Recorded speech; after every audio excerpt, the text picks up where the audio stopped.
Alright, so now that we've graphed the equation y equals x squared, what if we see an equation like this? Y equals negative x squared. What do you think that's going to look like? Let's try using a data table to figure this out. Then we'll plot it on our graph.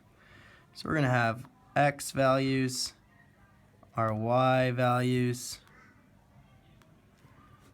and of course our coordinate.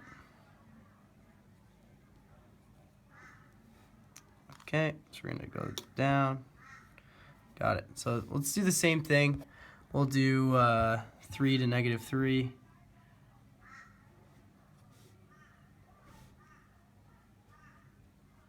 Okay, so now we're going to sub in x values for x there. And so it's going to be something like this. So we're going to have 3 in the bracket squared. Okay? We need to understand that it's the negative sign is before the x. So what we have to do is our indices law. So we know that it's an exponent first, so we have to do that. So pretend that there is a negative 1 here. Okay? And with these two numbers beside each other, that's a multiplication. Little multiplication sign. Okay? So if we do that first, if we do the exponent first, the indices, we have 3 times 3, which is 9. And we still have that negative 1. Okay? And that equals, you guessed it, negative 9. So when we write that out as our coordinate, we have 3 and negative 9. Awesome. So now let's try 2. So we have negative, we have 2 in the brackets. So 2 squared is 4. With the minus, it's negative 4. Got it? 1, same thing, negative 1. Alright. Okay, don't forget to put that in brackets. So 0 times 0 is, 0 times negative 1, still 0.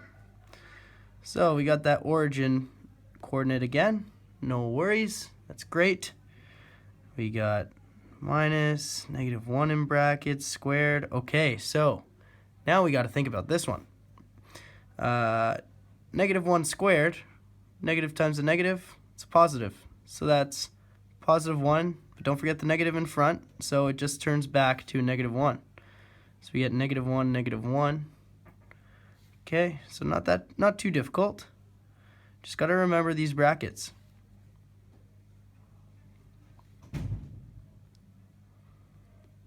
Okay, and our last one.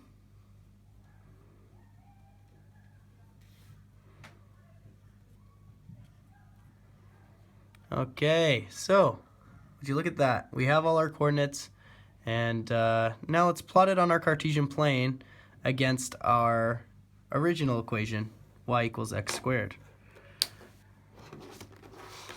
So let's just swap that down. All right.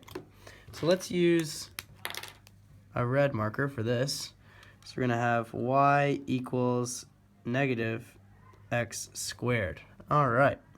So if we look above, we have our coordinates. All right. So again, we have 0, 0. We have our origin.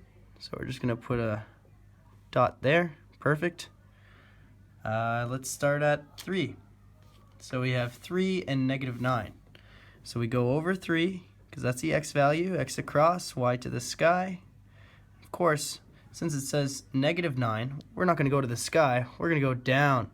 We're going to go all the way down 9. So we got 1, 2, 3, 4, 5, 6, 7, 8, 9. All the way down there. Okay.